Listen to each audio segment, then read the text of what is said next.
வந்து மெயினான காரணம் யாருன்னா, அவரும் எனக்கு ஒரு விதத்தில் குரு தான். 30 வருஷத்துக்கு மேலமாக என்னை பார்த்துட்ருக்காரு ராம்ஜி சார். ராம்ஜி சார் சொன்னார், நீங்கள் பாக்யராஜ் சார் கூப்பிடுங்க, சரியான பர்சன், அவர் நல்ல மனுஷன், கூப்பிட்டா உடனே வருவார். இது மாதிரி ஒரு கலை நிகழ்ச்சி பண்ண போகிறீங்கன்னு சொல்லுங்கள். அது போக தமிழரின் வீர வரலாற்றினை ஒரு மேடையில் ஏற்ற போகிறேன்னு சொல்லுங்கள், வருவாருன்னு சொன்னாங்க. அவர் சொன்னது வந்து நான் டவுட்டோடு தான் போனேன் ஆக்சுவலாக. எனக்கு சார் என்ன சொல்ல போகிறான்னு தெரியாது. ஆனால் சொன்ன உடனே அது என்ன ஒரு பெருந்தன்மை இருக்கணும் அப்படின்றது வந்து கண்கூட பார்த்தேன். இயலிசை நாடகத்துக்கு உயிரூட்டி கொண்டிருக்கும் மரியாதைக்குரிய விஜயா தாயன்பன் அம்மையார் அவர்களுக்கும், அவருக்கு துணையாக இருக்கும் தாயன்பன் அவர்களுக்கும், அவருக்கு இவர் குருஜி அப்படின்னாரு, எனக்குரிய பத்திரிகையில் இருக்கிற எல்லாத்துக்கும் குருஜி தான். நான் வர்றதுக்கு முன்னால் இருந்து நான் வந்ததுக்கப்புறம் இப்போவும் அவர் வந்து என்றைக்கும் அவர் என்ன எழுதினாலும் என்ன பேசினாலும் அது ஒரு ரசிகனாகவே நான் படிச்சுக்கிட்டு இருப்பேன். எப்போ படித்தாலும் அது வந்து மறுபடியும் ஃபோன் பண்ணி பேசுவேன். ராம்ஜி அவர்களுக்கும் விழாநாயகன் அவரை வந்து இத்தனை நாளாக தெரிஞ்சுக்காமல் இருந்தது என் குத்தம் தான். அவர் வந்து ஏதோ நான் பாக்கியம் அப்படின்னு நினைக்கிறாரு. இங்கே வந்தது எனக்கு பாக்கியமாக நான் நினைக்கிறேன். என்னென்னா அவர் மட்டுமே இல்லை, அவங்க துணைவியார், அவங்க பொண்ணு, மாப்பிள்ளை, இப்படி சொன்னால் எல்லாருமே ஒரு கலை குடும்பமாக இருக்காங்க அப்படின்னு சொல்லும்போது, அப்புறம் இவங்களோட சேர்ந்து மதுரை மாவா அவங்க வந்து என்ன வந்து கூப்பிட்டு அவங்களே இதில் வந்து இதில் இணைஞ்சிருக்கேன் அப்படின்னு சொல்லிட்டு, ஆனால் அவங்க முதல்ல ஃபோன் பண்ணி கூப்பிட்டுக்கிட்டு இருந்தாங்க. ஸோ இத்தனை நாளாக நான் தெரிஞ்சுக்காமல் இருந்தது அப்படிங்கிறது வந்து அது என்னுடைய தவறல்ல. ஏன்னா எனக்கும் டான்ஸுக்கும் அவ்வளோ பொருத்தம். நான் சினிமாவில் பயப்படுறது ஒன்றுக்கு தான், டான்ஸுக்கு மட்டும். அதில் நான் எப்படி இதுக்குள்ளே இன்னைக்கு வந்து நின்றுருக்கேன் அப்படின்னு நினைக்கும்போது எனக்கே சிரிப்பாக இருக்குது. நம்ம போய் இதில் என்ன பண்ண போகிறோம் என்ன அப்படின்ட்டு.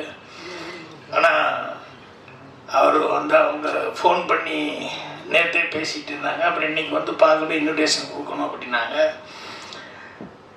ஸோ காலையில் வந்தப்போ உண்மையில் எனக்கு டான்ஸ் மாஸ்டர் அப்படிங்கிறத மட்டும்தான் நான் புரிஞ்சுக்கிட்டேன்.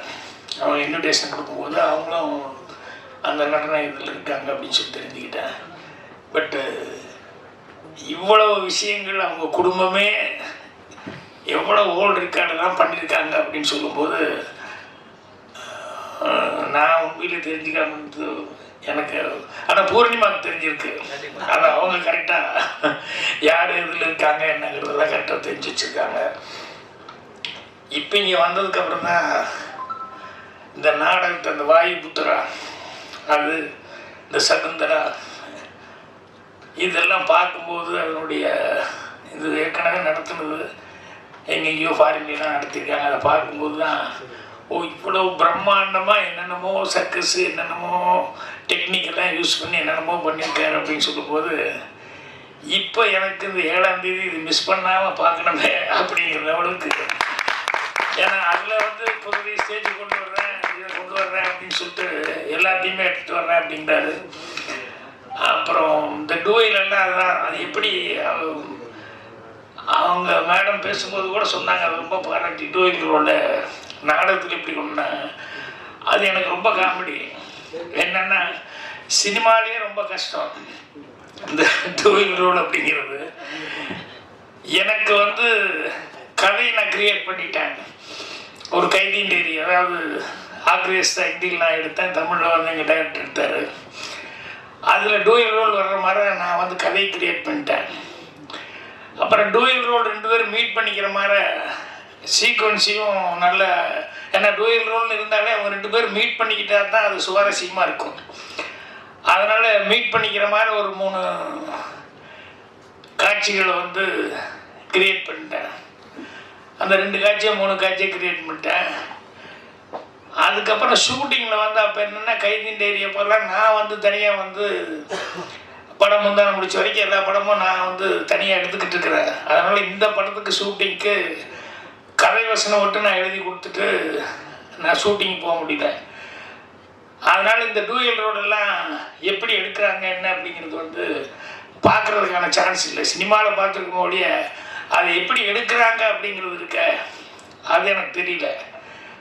சரி, எங்கள் டைரக்டர் வந்து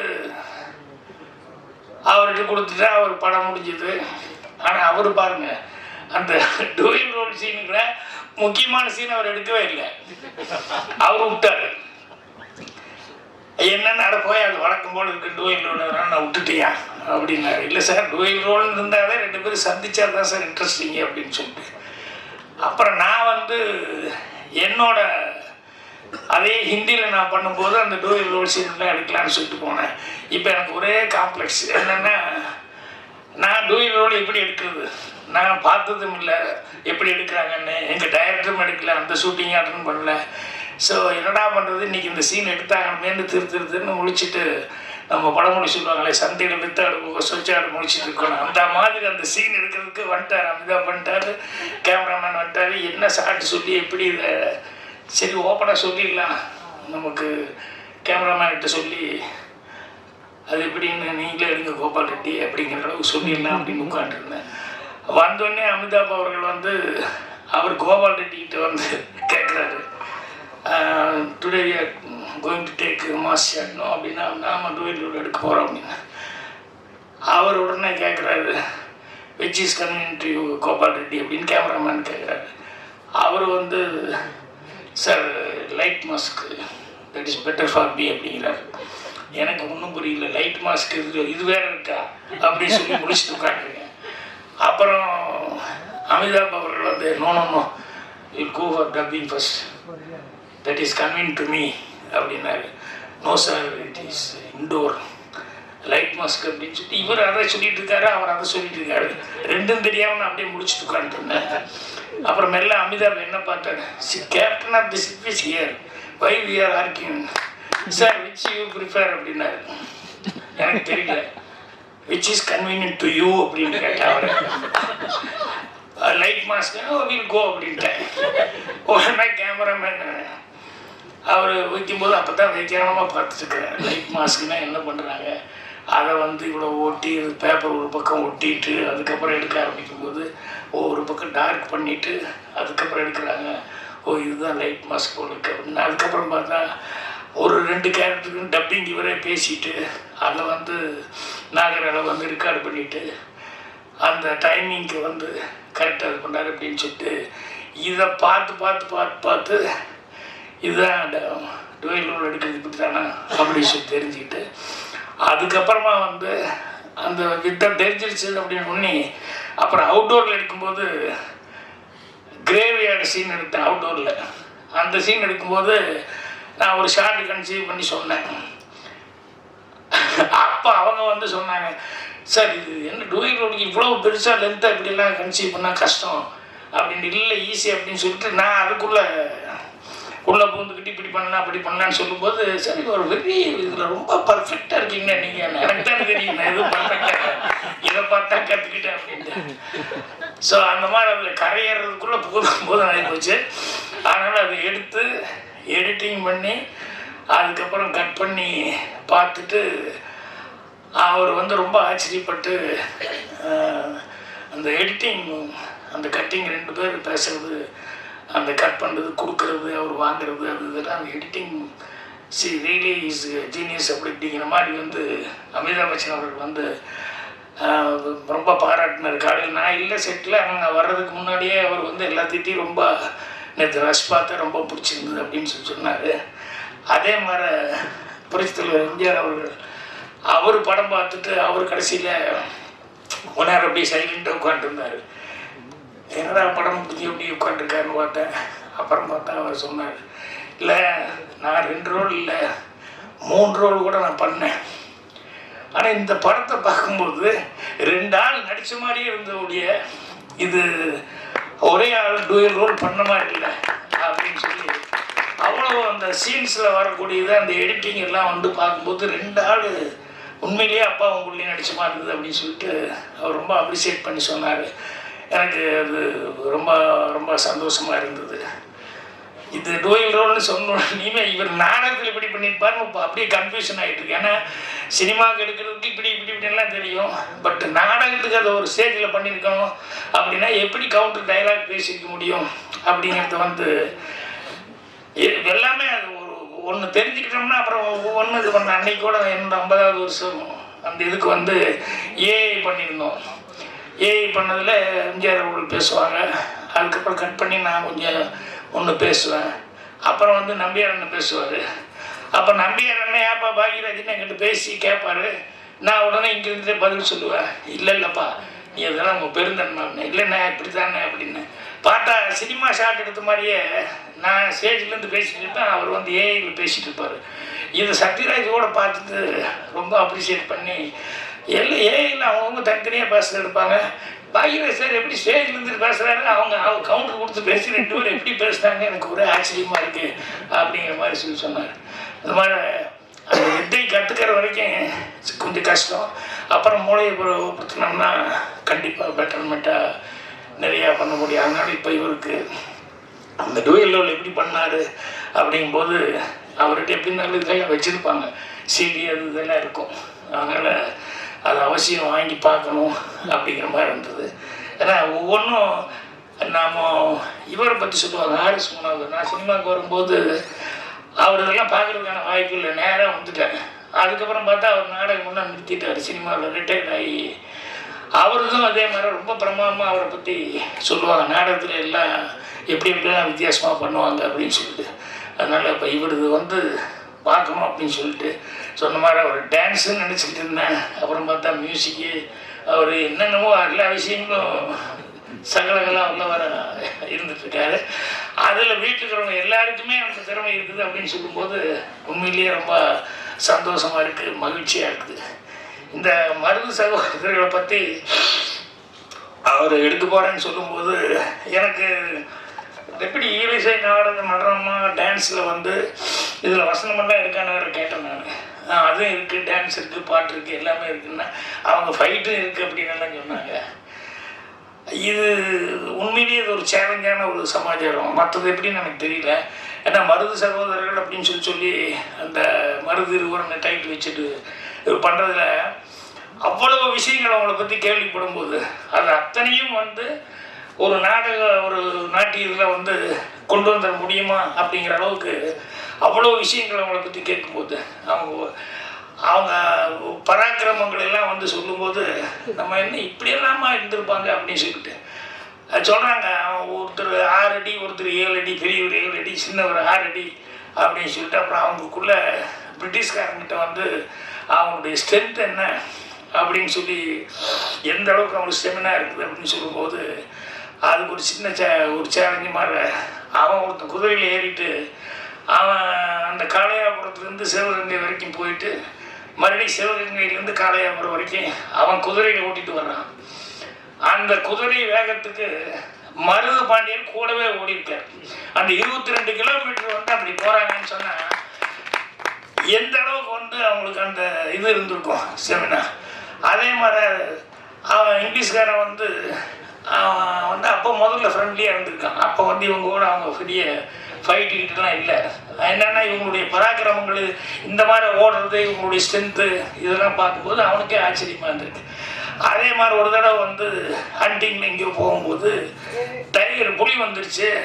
அப்போ அவங்க துப்பாக்கி எடுக்கும்போது இல்லை வேண்டாம் நீங்கள் மரத்து மேலே பறந்து அப்படியே உட்காருங்க அப்படின்னா அது நீங்கள் துப்பாக்கியில் சொல்லணுங்கிறதுல நானே கொண்டு வருவேன்னா என்ன புலி போய் எப்படியா வேற ஆள் கையில் கொண்டு வா அப்படின்னா உண்மையிலேயே டைகரோட ஃபைட் பண்ணி அவனுக்கு மேலேருந்து பார்க்குறானுங்க. அந்த வாழை பிடிச்சி சுற்றி அடித்து கொள்றதுங்கிறது ஒன்று. இன்னொன்று வந்து என்னென்னா கழுத்தை வந்து புலியினுடைய கழுத்தை வந்து நெரிச்சு அதை வந்து அவ்வளோ ஸ்ட்ரென்த்து எப்படி இருந்திருக்கு அப்படின்னு சொல்லிட்டு இதெல்லாம் கண்ணில் பார்த்துட்டு இப்போ அவங்க அந்த புக்கில் அவங்களே பிரிட்டிஷ்காரனே வந்து அசந்து போய் புக்கில் வந்து அதெல்லாம் எழுதியிருக்கான். ஸோ இந்த மாதிரி நிறைய விஷயங்கள் சொல்லுவாங்க. அப்புறம் ட்ராஜடியான சில விஷயங்கள் அப்படிங்கிறது அவங்க லைஃப்பில் நிறைய நடந்தது. என்னென்னா அந்த அவர் ஆரம்பித்து அப்படின்னு நிறுத்திட்டார், அந்த சும்மா டச் பண்ணி விட்டார். அந்த ஆர்ம்ஸ் ஆக்ட்னு சொல்லுவாங்கள்ல, இந்த கண்ணு கிண்ணெல்லாம் வச்சுக்கூடாது இந்த மாதிரி இதெல்லாம் அப்படின்னு சொல்லிட்டு இதெல்லாம் வந்து 1959 தான் வந்தது. ஆனால் வந்து அவங்க பீரியடில் தான் முதல்ல வந்து அவனுக்கு ஒன்றும் புரியல பிரிட்டிஷ்காரனுக்கு. என்னென்னா இந்த வளவி அப்படிங்கக்கூடிய அந்த இது வந்து அந்த பூமராங் மாதிரி அதை விட்டா அதில் அடித்து மறுபடியும் திரும்பி வரும். ஸோ இந்த சின்ன மருதெல்லாம் வந்து ஹார்ஸில் உட்காந்துக்கிட்டு அதில் போக போகவே எதிரி நோக்கி அட்டாக் பண்ணி வீசுவார். அது மெட்டல் வெயிட் வேறு அதிகம். அது போய் பிரிட்டிஷ்காரன் அந்த வீரனை வந்து அடிச்சுட்டு மறுபடியும் ரிட்டர்ன் ஆகி அவர் கைக்கே வரும். ஸோ அது எப்படி வருது, அது வர்றதுன்னு தெரியாதான். திடீர்னு ஏதோ பேர்டு பறந்து வர்ற மாதிரி இருக்குமா, ஆனால் பட்டுன்னு தண்ணியில் அடிச்சுட்டு திரும்பி அவங்க கைக்கே போயிடுமா. ஸோ இது அவனால் சமாளிக்க முடியாமல் இது என்னடா இது எப்படி அடிக்கிறாங்க, இது இந்த மாதிரி ஒரு வித்தியாசமாக இருக்கேன்னு சொன்னவன் அதுக்கப்புறம் அவன் என்னென்னா அதை தடை சட்டம் கொண்டு வந்துட்டான். அப்போ அந்த கலவை அந்த வளவி அப்படிங்கிறத வந்து யூஸ் பண்ணக்கூடாது அப்படின்னு சொல்லிட்டு அவங்க ஜெயிச்சதுக்கப்புறம் அது ஒரு பெரிய சட்டமாக போட்டு அதுக்கப்புறமா வந்து அதை வந்து ஒரு தடை சட்டம் போட்டதுனால 25,000 அந்த வளவிங்கிறத வந்து கொண்டு ஒப்படைச்சிருக்காங்க. அப்போது எந்த அளவுக்கு அதில் பார்த்தா அதுக்கப்புறம் புதுக்கோட்டை தொண்டைமான் வந்து அந்த ஃபைட்டுக்குன்னே ஒரு படையை வச்சுருக்காரு. அந்த மாதிரி ஃபைட் பண்ணுறதுக்குன்னே ஒரு படையை வச்சுருக்காரு அப்படின்னு சொல்லி கேள்விப்பட்டேன்.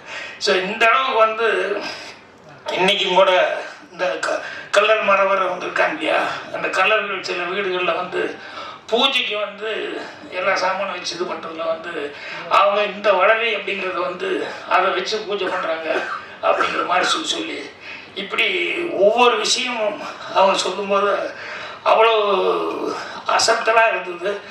ஆனால் வேலுநாச்சியார் இருக்கும்போது அவங்களுக்கு வந்து இவங்களாம் சப்போர்ட் பண்ணி அவங்க ஒரு விட பிரிட்டிஷ்காரனை இருந்து ஜெயிக்க முடிஞ்சுது. ஆனால் இவங்க வந்து அந்த அளவுக்கு இவங்களுக்கு சப்போர்ட் கிடைக்கல. ஆனால் இவங்களும் சொல்லும்போது சொன்னார் ஜம்பதீப பிரகடனமா அந்த இது அது வந்து முதல் தடவை இந்த கூட்டணி இப்பெல்லாம் வச்சுருக்காங்களே அந்த மாதிரி அவர் அப்போ ஃபஸ்ட் டைம் வந்து பிரிட்டிஷ்காரன் இருக்கிறதுக்காக அவர் வந்து ஸ்ரீரங்கம் கோயில்லையும் அதுக்கப்புறம் வந்து இங்கே திருச்சி மலைக்கோட்டை அந்த சோர்லேயும் கொண்டு போய் போஸ்ட் அடித்து ஒட்டியிருக்காங்க. என்னன்னா இந்த பிரிட்டிஷ்காரனுக்கு ஆப்போசிட்டாக ஃபைட் பண்ண போகிறேன் அப்படின்னு சொல்லிட்டு இந்த போர் பிரகடனம் மாதிரி அப்போ அதில் வந்து எல்லாத்தையும் கால்பார் பண்ணும்போது நிறையா நம்ம ஆளுகளாம் பிரிஞ்சு இருந்திருக்காங்க. அதனால் ஜாதி மதம் பேதம் இந்தியன் கிறிஸ்டின் முஸ்லீமு அதெல்லாம் இல்லாமல் நம்ம எல்லாம் ஒன்று சேர்ந்து அவன் பிரிட்டிஷ்காரன் நம்மளை வந்து நம்ம நாட்டுக்குள்ளே வந்து நம்மளை இப்படி பண்ணிகிட்டு இருக்கான், அவனை நம்ம எதிர்க்கணும். அதனால் இதுக்கு நீங்கள் எல்லோரும் ஒன்று சேர்ந்து வந்து ஃபைட் பண்ணுறதுக்கு எனக்கு வந்து நீ கூட இருக்கணும் அப்படின்னு சொல்லி பிரிட்டிஷ் எதிர்த்து அவ்வளோ தைரியமாக வந்து ஒரு போர் பிரகடனம்னு சொல்லி போஸ்ட் விட்டிருக்காரு. அது பிரிட்டிஷ்காரனுக்கே ஷாக்காக இருந்திருக்கு. அதில் வந்து கீழே வந்து அப்போவே அவர் வந்து இப்படிக்கு கீழ்ப்படிதல் உள்ள தங்கள் வேலைக்காரன் சின்ன மருது பாண்டி அப்படின்னு சொல்லி போஸ்டில் போட்டிருக்காங்க. ஸோ அது எந்த அளவுக்கு அவங்க வந்து அதை எதுக்கும்போது எவ்வளோ இதோடு இருந்திருக்காங்க. ஆனால் யாரும் எதுக்கும்போது கூட இல்லாதனால வந்து எல்லாம் ஒத்துமையாக சேர முடியாதனால அவங்க போயிட்டாங்க. அவங்களுக்கு வந்து 1801 அக்டோபர் 24 to 27 அந்த 3 நாளில் வந்து கிட்டத்தட்ட ஒரு திருப்பத்தூரில் வந்து மகன்கள் பேரன்கள் இன்னும் சொந்த பந்தம் அப்படிங்கிறவங்கள 3 நாள் வந்து கண்டினியூஸாக 530 பேரை வந்து தூக்கில் போட்டு இது பண்ணாங்க. என்னென்னா அது தூக்கில் போடுறது பார்த்தா தான் மற்றவங்களுக்கெல்லாம் பயம் வரும் அப்படின்னு சொல்லிட்டு. அதே மாதிரி சின்ன மருது பையன் 17 வயசு பையன் அவன் கூட ஒரு 73 பேர் வந்து கைது பண்ணி மலேசியாவில் பினாங்கில் கொண்டு போய் அடைச்சிருக்காங்க. அந்த பையனும் வந்து 20 வருஷம் கழித்து ஜெயிலேருந்து வந்து அது என்னென்ன பாருங்க அவனுக்கு ஒரு பெக்யூலியரான பனிஷ்மெண்ட்டு. அவனை ஏன் அங்கே கொண்டு போட்டுச்சு இங்கே எல்லாடி கொண்ட மாதிரி கொள்ள வேண்டியது இல்லை. அவன் நாட்டை நினச்சி என் நாட்டை எப்போ பார்க்க போகிறேன்னு அவனுக்கு அந்த ஃபீலிங் இருந்துக்கிட்டே இருக்கணும். அதுதான் அவனுக்கு தண்டனை அப்படிங்கிற மாதிரிலாம் பண்ணி 20 வருஷம் கழித்து அந்த ஆள் மறுபடியும் திரும்பி வந்ததுக்கப்புறம் வந்து அதுக்கப்புறம் வந்து இறந்துருக்கா, இந்தியாவில் வந்து இறந்துருக்கா. இப்படி நிறைய விஷயங்கள் அவங்கள பற்றி சொல்லும்போது ஆச்சரியமாக இருந்தது. இவ்வளோ இது இருக்குது. இந்த மாதிரி இன்னும் சொல்ல போனோம்னா நிறையா அவங்களுடைய இதில் என்னென்னலாம் நடந்தது அப்படிங்கிறதெல்லாம் இதெல்லாம் வந்து எப்படி இவர் நாடகத்தில் வந்து ஒட்டுமொத்தமாக அதை வந்து கொண்டு வர முடியும் அப்படின்னு சொல்லும்போது எனக்கு தான் அவையார் பாடினது இருக்குல்ல, திருக்குறளை பற்றி சொல்லுவாங்க. இந்த கடுகை தொலைத்து அணுவை தொலைத்து கடுகை தொலைத்து குறுக தரித்த குரல்னு சொல்லுவாங்க. அந்த மாதிரி வந்து இது ஒரு சேலஞ்சிங்கான விஷயமா தான் அவருக்கு இருக்கும். அதை வந்து இவர் செய்ய போகிறாரு அப்படின்னு சொல்லும்போது அதுக்கு வந்து பாருங்க அந்த மியூசிக்கு அது இது எல்லாமே வந்து எல்லாம் போலந்து ஏதோ ஒரு எல்லாத்தையும் காமிச்சாங்க. ஹங்கேரி அந்த மியூசிஷியன்ஸ் அவங்களெல்லாம் காமிச்சாங்க. ஸோ எவ்வளோ பேரை வச்சு எவ்வளோ சிறப்பாக வந்து அந்த மியூசிக்கெல்லாம் பண்ணியிருக்காங்க அப்படிங்கும்போது இது அவசியம் வந்து நம்ம ஆளுங்க எல்லாருமே பார்க்கணும். ஸோ 7ஆம் தேதி இது சிறப்பான முறையில் எங்கே நடக்குதுங்க, நம்ம லேடி ஆண்டாள் இல்லை அதில் நடக்குதுன்னு சொன்னாங்க. அநேகமாக இது மிகப்பெரிய ஒரு ஹிட்டாக ஏற்கனவே அவர் பண்ணது 2மே ஹிட் ஆகிடுது. இதில் மருது சகோதரர்கள் மருது இருவர் அப்படிங்கிறது வந்து நிறைய பொட்டன்ஷியல் உள்ள நிறைய மேட்ரு இருக்குது. ஸோ அதில் இருக்கிறதுலே பெட்டரான விஷயங்களாக வந்து செலக்ட் பண்ணி அதை தான் வந்து இப்போ நான் யூஸ் பண்ணிப்பான்னு நினைக்கிறேன். ஸோ அதனால் எனக்கு ரொம்ப சந்தோஷம். நான் வந்தோடனே ஓடிடலாம் அப்படின்னு நினச்சிக்கிட்டு தான் வந்தேன். இங்கே வந்து பேசுகிறத பார்த்தோன்னே அவங்க வீட்டில் இருக்கிறவங்க ஒவ்வொருத்தரும் ஒவ்வொரு விஷயத்தில் எவ்வளோ கெட்டிக்காரங்க அப்படின்னு சொல்லி எல்லாம் பார்க்கும்போது எனக்கு ரொம்ப நல்ல வேலை இது மிஸ் பண்ணல, நம்ம கரெக்டாக வந்துட்டோம் அப்படின்னு சொல்லிட்டு எனக்கு இது ரொம்ப சந்தோஷமான விஷயமா இருக்குது. ஒரு மிகப்பெரிய ஒரு கலைஞனை வந்து அவங்க குடும்பத்தையும் சந்திக்கிறதுக்கான ஒரு வாய்ப்புகள் அவங்களே இருட்டில் இருக்கிறாங்க. அப்புறம் நான் பார்த்துட்டு போகிறேன். ஏன்னா இவங்க பேர் சொல்கிறாங்க, சித்ரான்னு சொல்கிறாங்க, காவியான்னு சொல்கிறாங்க. ஒவ்வொருத்தரையாக சொல்லும்போது எல்லாம் இருட்டுக்குள்ளேயே இருக்கிறதுனால நான் இப்படி எட்டியே பார்த்துக்கிட்டு இருந்தேன். ஸோ அந்த கலை குடும்பத்தை சேர்ந்தவங்க எல்லாத்துக்கும் என்னுடைய மனமார்ந்த வாழ்த்துக்கள் தெரிவிச்சுக்கிறேன். அதே மாதிரி பத்திரிகையாளர் சந்திப்பு தான். பத்திரிகையாளர்கள் அவங்க இன்றைக்கி 50 வருஷமெல்லாம் எனக்கு வந்து கொண்டாடினாங்க அப்படின்னா அதுக்கு பத்திரிகை நண்பர்களுடைய உதவி தான் எனக்கு மிகப்பெரிய உதவி கிடைக்குது. ஸோ இது அவங்க வந்து சிறப்பான முறையில் வந்து இதுக்கு வந்து அவங்க ஒரு உற்சாகத்தில் விமர்சனங்களை கொடுத்து இதை பெரிய லெவலில் எடுத்துகிட்டு போக வேண்டியது. இப்போ ஃபஸ்ட் இந்தியாவில் அது பண்ணுறீங்க இல்லையா? ஸோ இதுவும் வந்து உலகம் பூரா போய் எல்லா இடங்களையும் வந்து இது பேர் வாங்கணும் அப்படின்னு சொல்லி என்னுடைய மனமார்ந்த வாழ்த்துக்களை தெரிவிச்சுக்கிறேன். நன்றி. உரைக்கும் வரை திருக்குறளாய் நிறைக்கும் வரும் என் தொகையாய் சொத்திரம் கூட்டும் நற்கணக்காய் செழிக்கு இனிதான சிறந்த நற்சுவையாய் எண்ணம் கவர் மண்ணும் சிலம்பாய் மணியாய் மணிமேகலை வடிவாய் செந்தமிழ் சிந்தாமணி சுடராய் சிந்தும் கலை வடிவாய் சீரிய மொழியாய் என்னை வாழ வைக்கும் என் தாய்மொழியே தமிழ் மொழியே உனக்கு முதற்கண் வணக்கம். நான் யாருன்னு கூட தெரியாம கூப்பிட்ட ஒரே ஒரு வார்த்தைக்கு இங்க வந்து உட்கார்ந்துருக்காரு. அவரோட பெருந்தன்மை வந்து எப்படின்னு எனக்கு தெரியாது. நான் வந்து பாக்யராஜ் சார் என்னோட சிரம் தாழ்ந்த வணக்கங்கள். நான் யாருன்னே உங்களுக்கு தெரியாது. ஒரே ஒரு வார்த்தை இந்த மாதிரி மறுதிருவர் பண்ண போறோம்னு சொல்லிட்டு வந்து உட்கார்ந்துருக்காரு.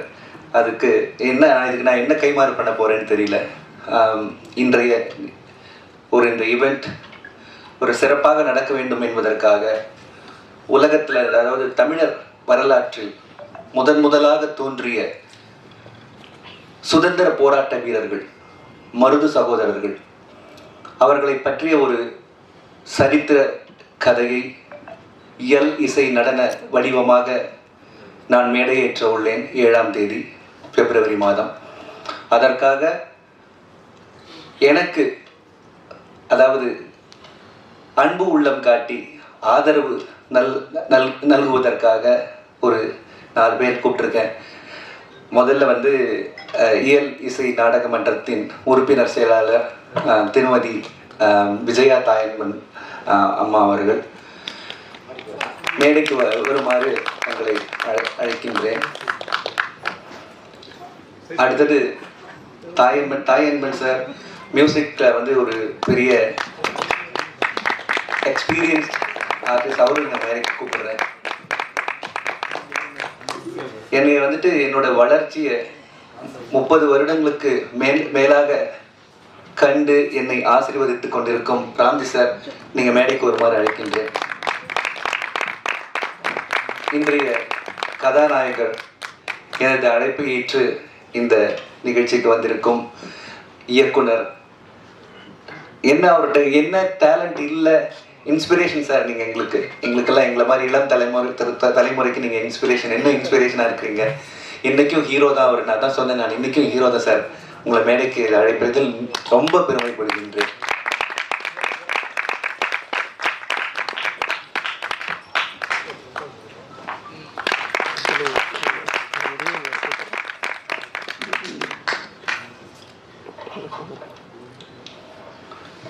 கிபி 1857க்கு முன்னர் சுதந்திரம் ஒரு இயக்கமாக மாறுவதற்கு முன் தமிழகத்தின் சிவகங்கை மண்ணில் தோன்றிய இரு சகோதரர்கள் ஆங்கில பேரரசின் அடித்தளத்தையே அதிர வைத்தனர். பலரி என்னும் சிறந்த ஆயுதத்தை கையாள்வதில் வல்லுநர்கள். கொரில்லா போர் முறையை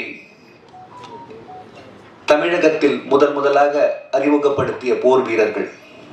ராமன் லக்ஷ்மணன் போல் உயிரும் உள்ளமும் ஒன்றாய் இணைந்தவர்கள். பெரிய மருது, சின்ன மருது பொதுமக்களிடையே சுதந்திர நம்பிக்கையை விதைத்து சுய கௌரவத்தை, தன்மானத்தை நினைவூட்டி தமது வீரத்தால் சுமார் 16 வருட காலங்கள் பிரிட்டிஷ் சாம்ராஜ்யத்தையே கிடுகிடுக்க வைத்தவர்கள் மருது சகோதரர்கள். இந்திய மண்ணின் ஜம்புத்தீவு பிரகடனம் என்ற ஒரு முதல் புரட்சி அறிவிப்பை எழுதி சூரியன் அஸ்தமிக்காத பேரரசு என புகழ்ந்த ஆங்கில ஆட்சிக்கு எதிராக சவால் விடுத்த விடுதலை வீரர்கள். கிபி 1801 ஜூலை 16 இந்த தேசத்தின் பிறவி பகைவர்கள் என்று ஆங்கிலேயர்கள் உலகறிய அறிவித்த நாள். அதற்கான காரணம் விடுதலை போர் முழக்கமிட்ட வீரபாண்டிய கட்டபொம்மனின் சகோதரருக்கு அடைக்கலம் கொடுத்த குற்றத்திற்காக. ஒரே நாளில் நூற்றுக்கணக்கான தூக்குகள், வரலாற்றில் எழுதப்படாத ஒரு நீதி. அதற்கான தண்டனை தொடர்ந்து 3 நாட்கள் இருவரும் தூக்கிலிடப்பட்டனர். மக்களிடம் இதை கண்டு அச்சம் நிலைத்திருக்கவே இந்த தண்டனை. ஆனால் நிலைத்தது அச்சமல்ல, பாரம்பரியம், நமது வீர வரலாறு. மருதிருவர் சுமார் 30ற்கு மேற்பட்ட இசை நடன நாடகத்தை தயாரித்து எழுதி இசையமைத்து உலகெங்கும் வெற்றிகரமாக நடத்திய ஒரு அனுபவத்தில் இந்த மருதிருவர் என்ற வரலாற்று சிறப்புமிக்க ஒரு நடன இசை நாடக வடிவினை மேடையேற்றி உள்ளேன். அதாவது வரும் 7ஆம் தேதி அன்று சுமார் 70க்கும் மேற்பட்ட கலைஞர்கள் இதில் கலந்து கொள்ள இருக்கிறார்கள். இதை பத்தி நிறைய சொல்லிட்டே போலாம். நீங்க பாத்தீங்க புடாபெஸ்ட் ஆர்கெஸ்ட்ரா அதில் வாசிச்சிருக்காங்க. அது போக வந்துட்டு ரியல் ப்ராப்ஸ் கொண்டு வரேன் நாங்கள். அதாவது ரியலா குதிரை மேடையில் வரப்போகுது, ரியலா மாடு வரப்போகுது. இது போக ஒவ்வொரு சீனும் பார்த்தீங்கன்னா ஓப்பனிங் சீனே மொசார்ட் பீஸ் நான் யூஸ் பண்ணியிருக்கேன். ஏன்னா ஜெனரல் வெல்ச் அப்படின்றவன் தான் அந்த வார் மெமரிஸ் அப்படின்னு சொல்லிட்டு ஒரு புக் எழுதியிருக்கான். இங்கிலீஷ்காரன் அவளை பற்றி நல்லா சொல்லலை, அவன் சொல்லியிருக்கான் மருது சகோதரர்களை பற்றி, அவங்களோட வீரத்தை பற்றி. அவன் சொன்னது கரெக்டாக இருக்குன்னு சொல்லிட்டு அவன் தான் கதையை சொல்கிற மாதிரி இந்த கதையை சொல்லியிருக்கேன். சாருக்கு முன்னாடி நான் கதை சொல்றதுக்குலாம் நான் அவ்வளோ பெரிய ஆள் கிடையாது. அதை சொல்றதே பெரிய கதையா இருக்கும் உங்களுக்கு. அது இல்லை, இது அப்படி இல்லை. எனக்கு தான் தெரியுன்றது வந்து ஆணவம். எனக்கும் கொஞ்சம் ஏதாவது உங்களுக்கு அதாவது சொல்லுவேன் நான் என்னோட, அதாவது பெரிய பெரிய ஆலமர விருஷங்கள்லாம் இருக்குது உலகத்துல. அதாவது நான் திரைத்துறையாக இருக்கட்டும், நடனத்துறையாக இருக்கட்டும், அந்த ஆல விருட்சத்து முன்னாடி போயிட்டு நானும் ஒரு ஆலமரம் நட போறேன்றது வந்து ஒரு இது கிடையாது. நானும் ஒரு சின்ன ஒரு செடி நட்டுட்டு போறேன்றது வந்து ஒரு பணிவான அடக்கம். அந்த அடக்கத்தின் பேரில் நான் சொல்கின்றேன். இந்த ஒரு நடன இசை நடன இந்த வடிவத்திற்கு ஒரு சின்ன வடிவம் கொடுத்திருக்கின்றேன். ஆனால் கண்டிப்பா எல்லாருக்கும் புரியுற மாதிரி அதுக்கு ஒரு ஸ்கிரிப்ட் எழுதி இசையமைத்து டிஃப்ரெண்ட் சீக்வன்ஸ்ல வந்து பாத்தீங்கன்னா ஒரு ஆர்காட் நோவாப்பை பார்க்கும்பொழுது ஒரு கதக் நடனம், ஹைதர் அலியை பார்க்கும்பொழுது அது மாதிரி ஒரு டிஃப்ரெண்ட் சீக்வன்ஸ் எல்லாம் அமைத்து பரதநாட்டியத்தையும் கலந்து ஒரு பல்சுவை நிகழ்ச்சியாக இதை அமைத்து இருக்கின்றேன். நீங்க பெரியவங்கெல்லாம் வந்து இதை கண்டிப்பா இதை பார்த்து ஆதரவு நல்குமாறு அன்புடன் கேட்டுக்கொள்கின்றேன். வேற அதாவது ஏழு இசை நாடக மன்ற உறுப்பினர் செயலாளர் உங்க விஜயதாயன்பன், என்னுடைய பள்ளியின் பேரிலும் என் பேரிலும் எனது குடும்பத்தின் பேரிலும் மாறாத பற்று வைத்திருப்பவர்கள், அவர்களை 2 வார்த்தை பேசுமாறு அன்புடன் வேண்டிக் கொள்கின்றேன்.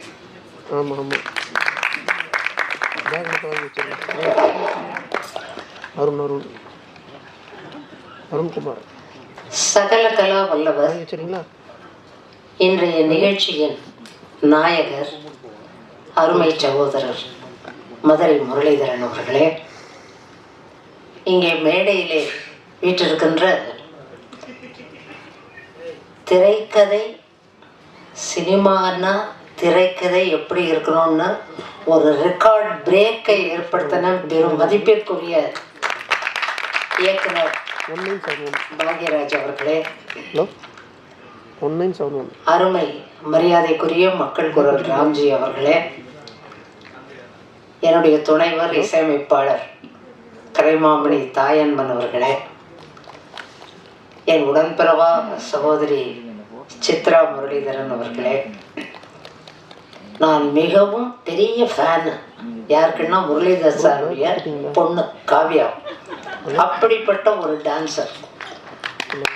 எனவே காவ்யா வந்திருக்காங்க. காவ்யா அவர்களே, அதே போல காவ்யானுடைய கணவர் சாய் விக்னேஷ், எங்கள் வீட்டுக்கார் மியூசிக்லாம் வந்து பாடி, அதுவும் திருக்குறளை அவர் இசையமைச்சிருக்கிறாரு.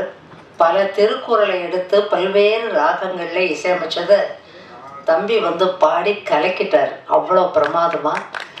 அவரை பற்றி சொல்கிறதுன்னா, காந்தாரானுடைய அந்த மெயின் தீம் சாங்கை பாடினவர் சாய் விக்னேஷ். அப்பேற்பட்ட ஒரு கலை குடும்பம். எனவே அருமை தம்பி சாய் விக்னேஷ் அவர்களே, ஊடகவியலாளர்களே, உங்கள் அனைவருக்கும் அன்பார்ந்த வணக்கத்தினை முதற்கண் தெரிவித்துக் கொள்கிறேன்.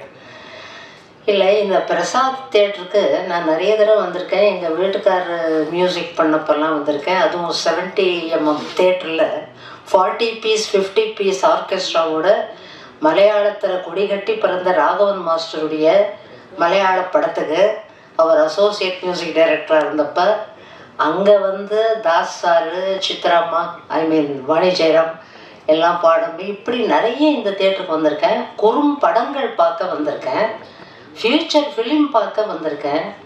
ஆனால் இதுதாங்க முதல் முறை ஒரு நாட்டிய நாடகத்தை அறிமுகம் பண்ணுறதுக்காக இப்படி ஒரு விழாவை பிரசாதில் ஒரு ப்ரெஸ் மீட்டை கூட்டி ஏற்பாடு பண்ணியிருக்காருன்னா, இதுலேயும் முரளிதரன் ஒரு வித்தியாசமான ஒரு ஒரு விஷயத்த பண்ணுறாருன்னு அர்த்தம். ஏன்னா அவருடைய ப்ரொடக்ஷன் அத்தனையும் பார்த்துருக்கோம். நாங்கள் ஒரு 2-3 பார்த்துருக்கோம். அது வந்து ஸ்டேஜ்லேயே ஒரு ஃபிலிம். இப்போ நாங்கள் உட்காந்து பேசிகிட்டு இருக்கும்போது சொன்னார், ரெக்கார்ட் பிரேக்கான ஒரு விஷயம் உங்கள் எல்லாருக்கும் தெரியும், அதுவும் பத்திரிகைக்காரர்களுக்கு நிச்சயமாக தெரியும். மோடி முதல்ல வர்றதுக்கு முன்னால் பிரச்சாரத்துக்காக ஒரே நேரத்தில் மோடி அவர்கள் பல இடத்துல பேசணுங்கிறதுக்காக இந்த ஆலோகிராம் டெக்னிக் அப்போ தான் இன்ட்ரடியூஸ் பண்ணாங்க. அந்த ஆலோகிராம் வந்தது. ஆனால் இப்போ அவர் சொன்ன விஷயம் என்ன ஆச்சரியன்னா, நாட்டிய மேடையில் அவரே 2 வேஷம் பண்ணார். புலிகேசியாகவும் பண்ணியிருக்காரு, நாகநந்தியாகவும் பண்ணியிருக்காரு. ஒவ்வொருத்தரும் ஒவ்வொரு சீனில் வந்து போகிறது காட்டுறது ஒன்றும் பெரிய விஷயம் இல்லை. 2 பேரும் மீட் பண்ணுற மாதிரி ஒரு சீனை சினிமாவில் காட்டலாம். பல டெக்னிக் இருக்குது, டைரக்டருங்க இருக்காரு. ஆனால் ஸ்டேஜில் நாகநந்தியும் புலிகேசியும் சந்திக்கிறாங்க. அதை எப்படி காட்டியிருக்காருன்னா, ரியலாக அங்கே நிற்கிறது முரளிதரன் அவர்கள் நாகநந்தி வேஷத்தில். அவர் கூட உரையாடல், அந்த கான்வர்சேஷன் வித் புலிகேசி, அதே முரளிதரன் ஹாலோகிராமில். உங்கள் மோசடிக்காக சொல்லலை, நான் உண்மையில் அசந்து போனேன்.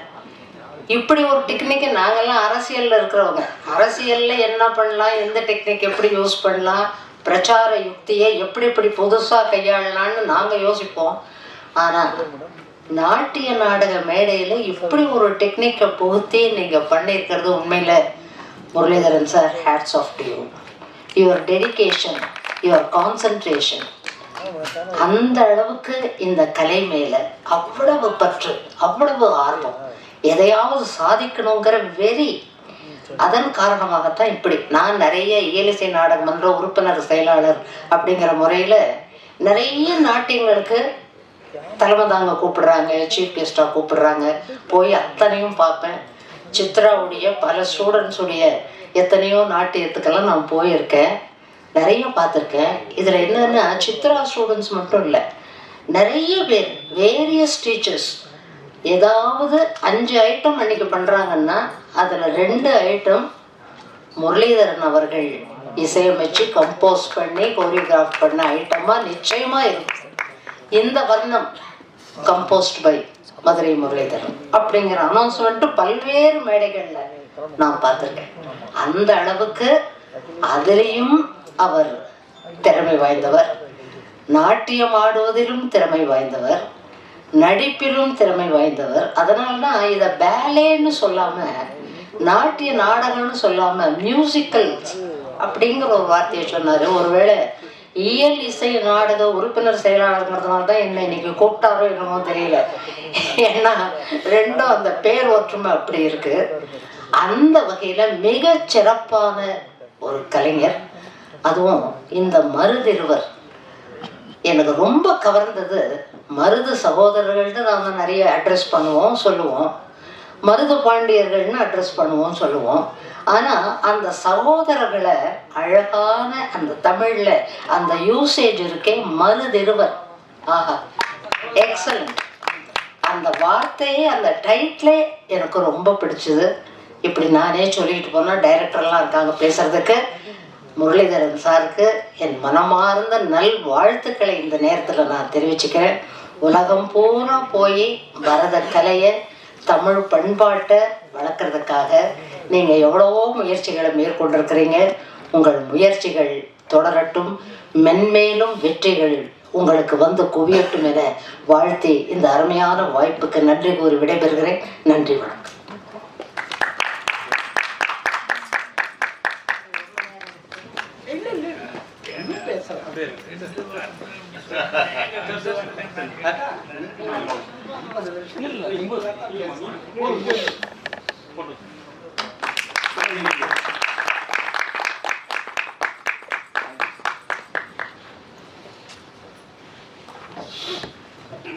அடுத்ததாக திரு தாயம்பன் சார் ஒரு 2 வார்த்தை பேசுகிறார்.